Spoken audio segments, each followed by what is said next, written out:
नमस्कार दोस्तों। रोचक कहानियों की श्रृंखला में आज सुनेंगे सुप्रतिष्ठित एवं वरिष्ठ कथाकार दीपक शर्मा जी की कहानी बालहट। तो आइए सुनते हैं कहानी। उन दिनों मेरे पिता एक ट्रांसपोर्ट कंपनी में ट्रक ड्राइवर थे और उस दिन मालिक का सोफा सेट उसके मकान में पहुंचाने के लिए उनके ट्रक पर लादा गया था। मकान में उसे पहुंचाते समय उन्होंने अहाते से मुझे अपने साथ ले लिया। अहाता भी इसी मालिक का था जहां उसके मातहत रहा करते। मुकुंद। मालिक के फाटक पर तैनात रामदीन काका ने मुझे देखकर संदेह प्रकट किया। हम अहाते वालों को मकान में दाखिल होने की आज्ञा नहीं थी। बालक है, बाल मन में मालिक का मकान अंदर से देखने की इच्छा उठी है। 8वें वर्ष की मेरी उस आयु में मेरे पिता मेरा कोई भी कहा बेकहा नहीं जाने देते और उन दिनों मुझ पर इस मकान का भूत सवार था। ठीक है, रामदीन काका ने फाटक से सटे अपने कक्ष के टेलीफोन का चोंगा उठा लिया। मैं अंदर खबर कर देता हूं, मगर ध्यान रखना मुकुंद बराबर तुम्हारे साथ ही बना रहे। इधर उधर अकेले घूमता हुआ कहीं ना पाया जाए। बिल्कुल मेरे साथ ही रहेगा।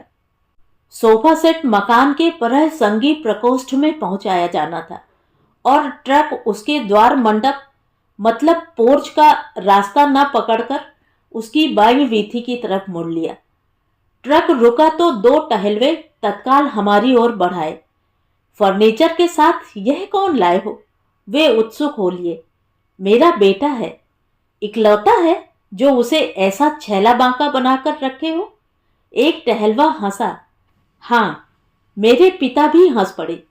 इसकी माँ इसकी कंघी पट्टी और कपड़ों की प्रेस धुलाई का खूब ध्यान रखा करती है। कौन सी जमात में पढ़ते हो? दूसरा टहलवा भी उत्साहित हो लिया। 4वीं में। मेरे पिता ने मेरी पढ़ाई मेरे तीसरे ही साल में शुरू करवा दी थी। उस पर पढ़ाई में तेज होने के कारण मैं एक डबल प्रमोशन भी पा चुका था। हमारे साथ अंदर जाना, अकेले नहीं। मुझे चेताते हुए मेरे पिता ट्रक की पिछली सांकलें खोलने के लिए दूसरी दिशा में निकल गए। सांकलें खुलते ही वे दोनों टहलवे ट्रक की पिछली चौकी पर जा चढ़े, मेरे पिता के संग। इधर वे तीनों सोफा सेट के संग हाथ पैर मारने में व्यस्त हुए। उधर मेरी जिज्ञासा मुझे मुख्य द्वार की ओर झांक रही गैलरी में ले उड़ी। गैलरी उस लॉबी में मुझे पहुंचा गई जिसके सामने वाली दीवार में एक टीवी चल रही थी, 2 उपकरण से संलग्न, बिना आवाज किए। मैं खड़े होकर टीवी देखने लगा। उसमें एक साथ विभिन्न स्थलों के चित्र पर्दे पर चल फिर रहे थे, कुछ पहचाने से और कुछ निपट अनजाने।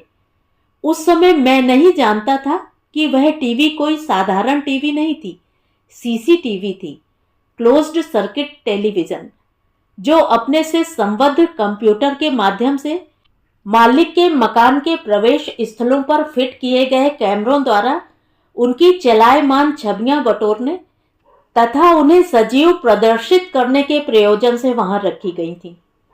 तू यहां कैसे आया? एक हल्लन के साथ मालिक के बेटे ने मुझे आन चौंकाया। हम सभी अहाते वाले उसे खूब पहचानते थे। उसकी उम्र 13 और 14 वर्ष के बीच की रही होगी, मगर उसकी कद काठी खूब लंबी तगड़ी थी। अपने छज्जे अथवा छत से हमारी ओर कंकर फेंकने का उसे अच्छा अभ्यास था।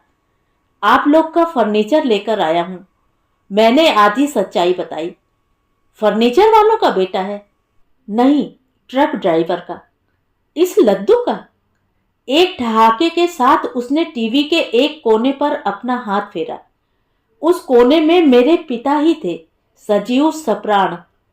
मालिक के सोफा सेट की बड़ी सीट को अपने कंधों की टेक देते हुए बाहर वाले उन 2 टहलवों के संग उसे नीचे उतारने की सरगर्मी के बीच पिता की श्रमशीलता का व्यवहारिक एवं मूर्त रूप में पहली बार देख रहा था। उसके प्रत्यक्ष एवं ठोस यथार्थ को पूर्ण रूप से पहली बार देख रहा था। यही लद्दू तेरा बाप है? उसने एक और ठहाका छोड़ा। मेरे मुंह से हाँ की जगह एक सिसकी निकल भागी। अजानी घिर आई उस किम कर्तव्य विमूढ़ता के वशीभूत। बाप लद्दू और बेटा उठल्लू। उसके वजनी स्पोर्ट्स शूज वाले पैरों ने बारी बारी से मुझे लतियाए।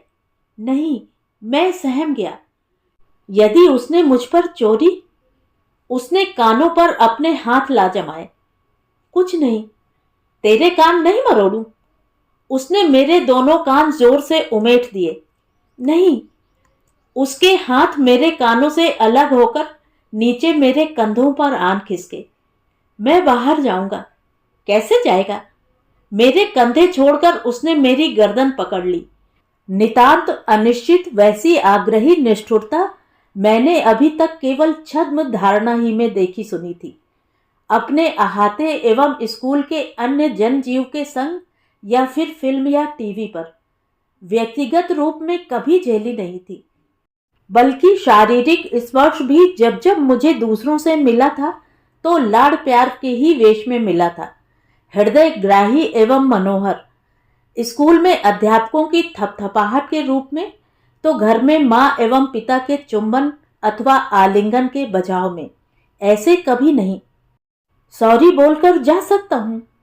स्कूल में अध्यापक द्वारा दिए जा रहे दंड से बचने हेतु अपने सहपाठियों की युक्ति में परीक्षण में ले आया। अंग्रेजी जानता है। उसके हाथ मेरी गर्दन मोड़कर नीचे की ओर ले आए। फिर अपने जूते के ये अंग्रेजी अक्षर पढ़कर बता तो। ABIBAS। घुट रहे अपने दम के साथ मैंने वे अक्षर पढ़ दिए। अब मेरे जूते के अक्षर पढ़। मेरी गर्दन उसके हाथ उसके जूतों की ओर मोड़ दिए। ऊधमी उसके हाथ मेरी गर्दन छोड़कर मेरे बालों की मांग उलटने पलटने लगे। मेरी टी शर्ट की आस्तीन खींचने मरोड़ने लगे। मेरी निक्कर तानने झटकने लगे। मैं बाहर जाऊंगा, मैंने दोहराया। तू अभी नहीं जा सकता। उसने मेरा सिर अपनी छाती से चिपका लिया। अभी एडी डैश और एबी बैस का अंतर तुझे समझाना बाकी है।